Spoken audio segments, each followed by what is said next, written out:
j'espère que vous allez bien. Je suis ravi de vous retrouver aujourd'hui pour la suite de notre histoire. Alors je cherche Wendy et Pépère qui avaient disparu et je crois que j'ai trouvé un indice. Regardez.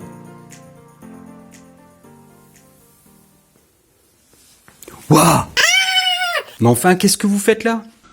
C'est à cause de l'histoire de la semaine dernière. Avec les soldats romains et tous les gens qui veulent faire du mal à Jésus, ça nous a fait peur. C'est vrai que c'est une histoire terrible. Mais vous inquiétez pas. D'abord, les amis de Jésus n'ont pas été arrêtés. Et ensuite, pour Jésus, ça se termine aussi très bien. Ah bon? Alors, raconte.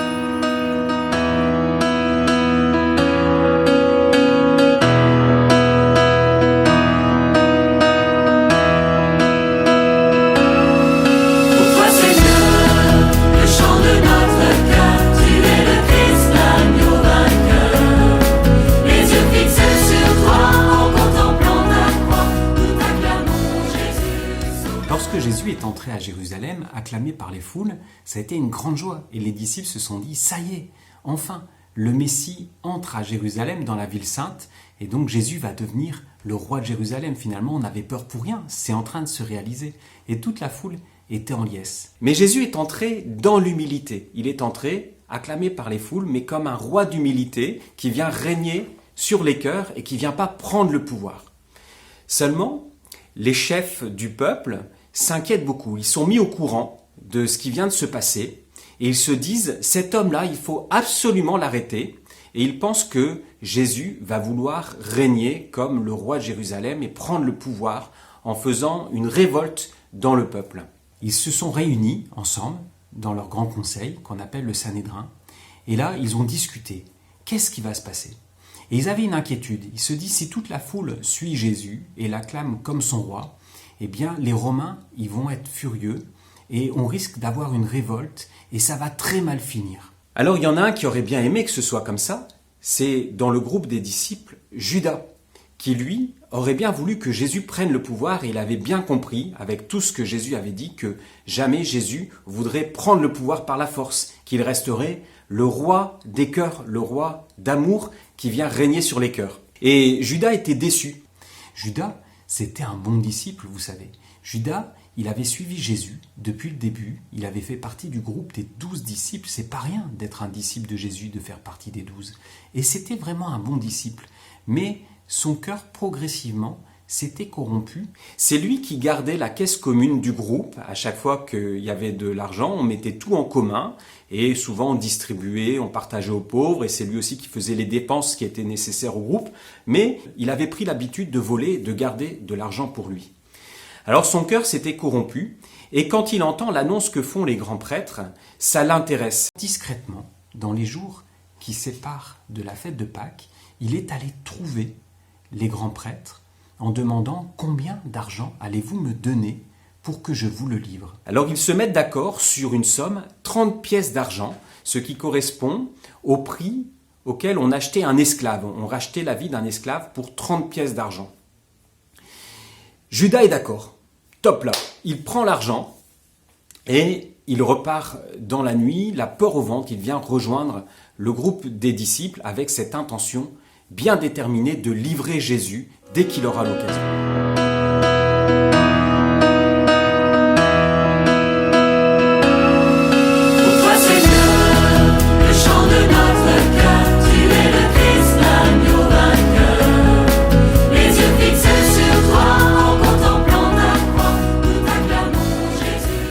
Pendant ce temps-là, Jésus s'est installé au mont des Oliviers, comme il le fait souvent lorsqu'il vient à Jérusalem. Le jardin des Oliviers, c'était un bel endroit sur une colline en face de Jérusalem, dont on avait une vue magnifique sur la ville et sur le temple. Ce temple, vous pouvez voir l'image maintenant qui le montre, ce temple avait une immense esplanade sur laquelle une grande foule pouvait se rassembler. Et les gens entraient par des très beaux portiques.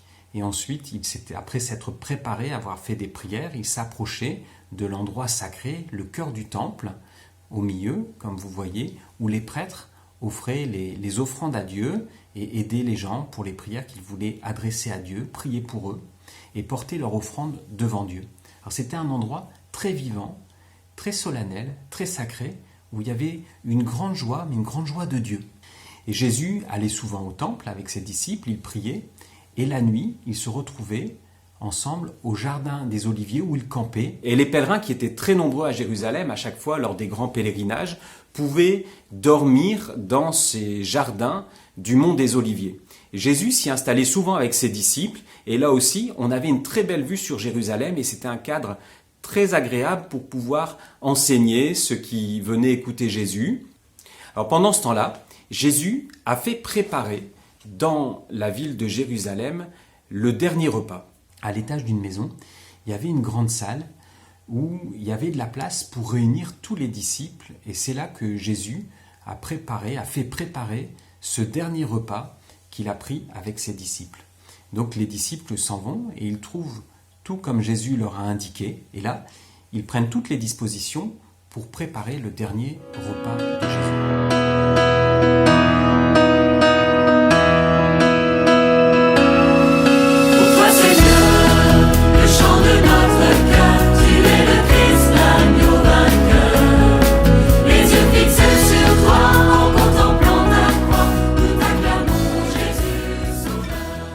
Les jours passent, lundi, mardi, mercredi, ces 3 jours où Judas a décidé de trahir Jésus.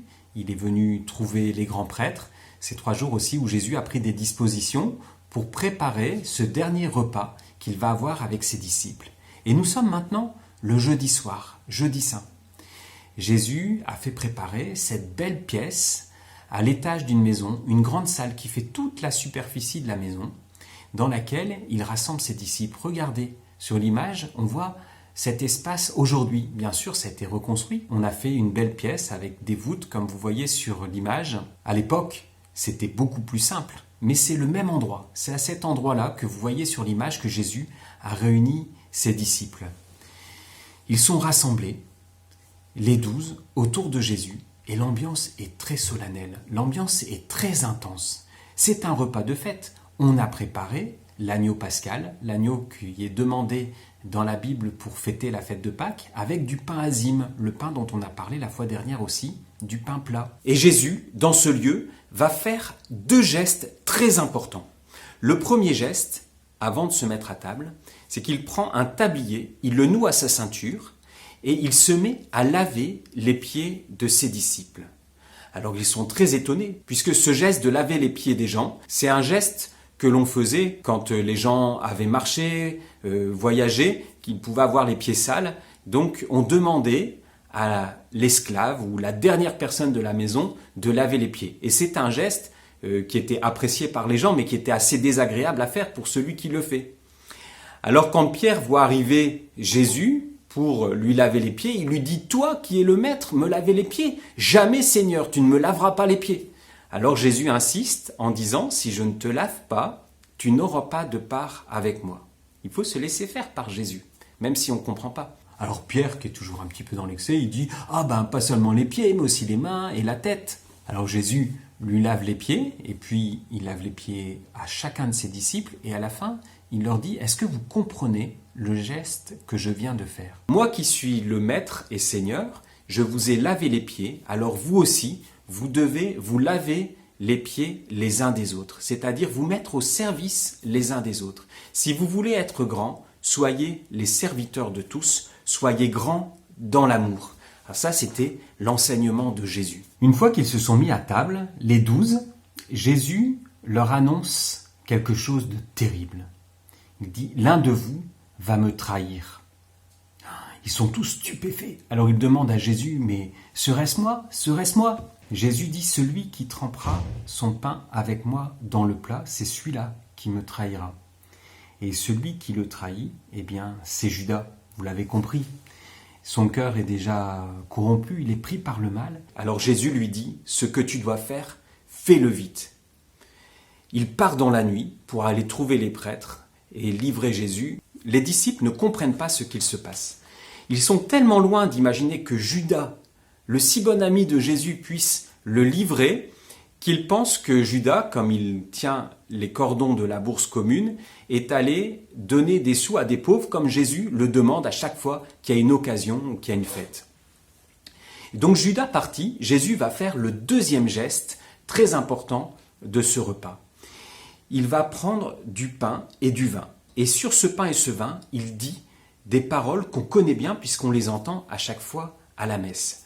Sur le pain, il dit « Prenez et mangez-en tous, ceci est mon corps livré pour vous. » Et sur le vin, il dit « Prenez et buvez-en tous, ceci est la coupe de mon sang, le sang de l'alliance nouvelle et éternelle qui sera versée pour vous et pour la multitude, pour le pardon des péchés. » C'est étonnant.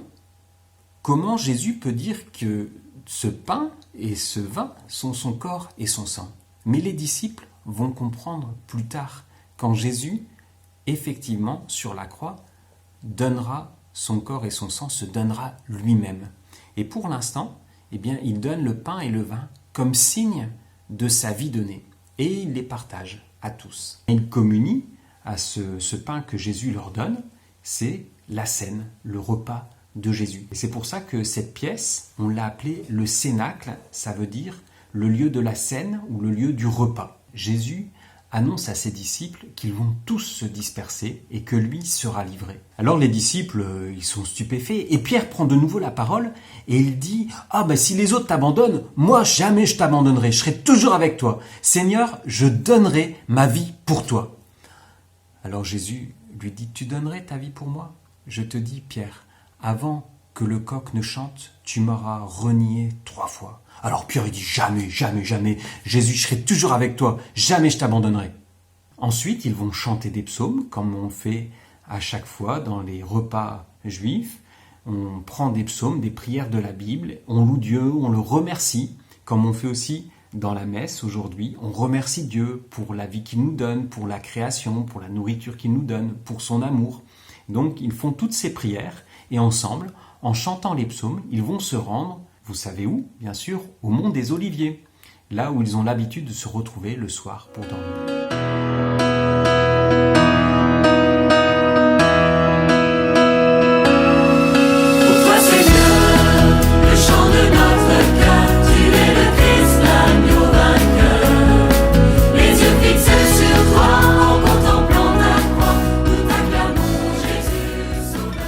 Ce soir-là, au Jardin des Oliviers, c'est vraiment une ambiance très particulière, très différente des autres fois. Jésus semble très angoissé. Les disciples même comprennent qu'il se passe quelque chose de très grave. Mais ils n'ont pas compris que Judas est parti livrer Jésus au chef du peuple, qu'il va revenir avec les soldats. Jésus, lui, le sait. Il sait tout ce qui l'attend. Jésus prend avec lui 3 de ses disciples les plus proches, ceux qui ont vécu tous les moments les plus importants de sa vie avec lui, c'est-à-dire Pierre, Jacques et Jean, et il leur demande de prier avec lui. Et lui s'éloigne un peu pour prier son Père. Alors il revient voir ses disciples, et au lieu de prier, ils se sont endormis. Alors il les réveille, il leur dit « Veillez et priez avec moi pour ne pas entrer en tentation ». Certainement la tentation du découragement, d'abandonner. Il repart prier, sa prière devient tellement intense qu'il se met à suer et sa sueur devient comme des gouttes de sang. Alors il revient voir ses disciples et de nouveau il les trouve endormis, alors il les réveille. Il leur demande « Mais veillez, priez avec moi ». Il a besoin de se sentir entouré par la prière de ses disciples, de se sentir réconforté par leur présence et leur prière. Il repart prier et puis il revient de nouveau et ses disciples dorment encore. Vraiment, ils n'ont pas la force de tenir éveillés. Jésus, pendant cette heure d'angoisse, ne peut pas compter sur la prière de ses disciples, à qui pourtant il avait demandé de prier au moins 1 heure avec lui. Mais il est réconforté par Dieu lui-même. Et il va ressortir de cette heure de prière très intense avec un courage immense et une détermination complète de donner sa vie pour nous sauver. Alors cette 3e fois, il leur dit « Maintenant vous pouvez dormir. Voici qu'il vient, celui qui nous livre, le Fils de l'homme, va être livré aux mains des pécheurs. » Et à ce moment-là, voilà que Judas arrive avec une troupe de soldats. Il s'approche, mais les soldats, ils ne connaissent pas qui est Jésus. Alors Judas avait prévu quelque chose. Il s'approche de Jésus et il lui fait le geste de l'amitié. Il l'embrasse.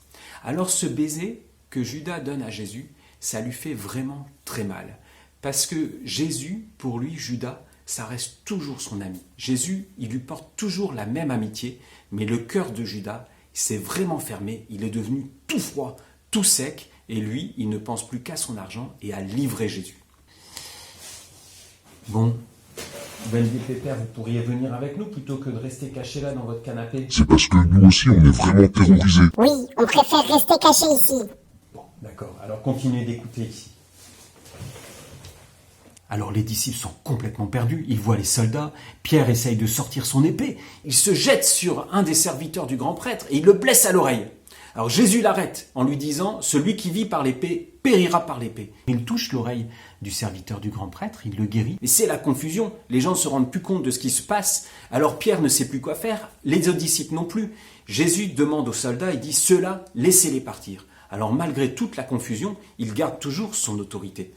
Les disciples s'enfuient dans la nuit et ils commencent à s'échapper, les uns après les autres. Tous, eux qui venaient de dire à Jésus « Jamais on t'abandonnera », eh bien ils ont peur pour leur vie et ils s'enfuient. Et Jésus reste là, seul, avec les gardes. Et les soldats se saisissent de Jésus, ils le ligotent, et là, les coups commencent. On l'emmène comme une prise de chasse auprès des grands prêtres. Eux sont très contents. Ils voient enfin cet homme ligoté qui leur avait fait tant de soucis. Mais cela, eh bien, c'est une autre histoire qu'on racontera la fois prochaine. À bientôt!